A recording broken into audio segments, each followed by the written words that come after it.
રાજકોટ શહેર ક્રાઇમ બ્રાન્ચના DCB police સ્ટેશનમાં એક લૂંટનો ગુનો દાખલ થયો હતો. એ ગુનામાં હકીકત એવી હતી કે એક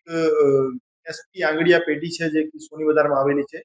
એમના બે કર્મચારીઓ સાથે આ બનાવ બન્યો હતો. એક એસપી આંગડિયા પેઢીના જે માલિક છે એમને દુબઈના કમિશન એજન્ટનો ફોન આવ્યો હતો. એમના એક માણસને ત્યાં દુબઈમાં 50 લાખ રૂપિયાની રિક્વાયરમેન્ટ છે અને એક ઇન્ટરનેશનલ નંબર એમને આપ્યો હતો અને આ નંબર ઉપર એમને સંપર્ક કરી 50 લાખ રૂપિયા અહીં રાજકોટથી મેળવવાના હતા અને પછી દુબઈ ટ્રાન્સફર કરવાના હતા. તો આ કામે જે ફરિયાદી વિરલ વ્યાસ અને એમના એક સાથી કર્મચારી બજરંગવાડી વિસ્તારમાં ગયા હતા કલેક્ટ કરવા માટે. ત્યાં એમની સાથે એક ગુનાહિત કાવતરાના ભાગરૂપે એમને BMW કારમાં બેસાડવામાં આવ્યા હતા અને ત્યાં રૂમાલમાં વીંટી એક હથિયાર એમને બતાવવામાં આવ્યું હતું અને એમનો મોબાઈલ ફોન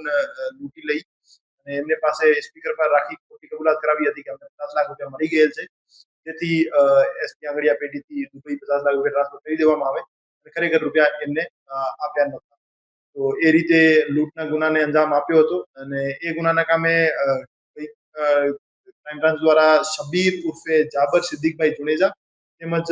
તોફિક ઉર્ફે પહેલવાન ઉર્ફે બાવો શેખ આ બે આરોપીઓની ધરપકડ કરવામાં આવી છે અને સાગર વ્યાસ નામના જે આરોપી છે જે દુબઈ ખાતે સેટલ છે એને વિરુદ્ધ એલઓસી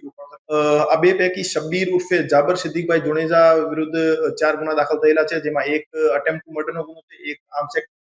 હેઠળનો ગુનો છે અને 2 જુગારદારના ગુના છે. આ જે બે આરોપી હતા એ વિરલ વ્યાસ જે ફરિયાદી છે આંગડિયા પેઢીના કર્મચારી છે અને એમની સાથે જે સહકર્મચારી હતા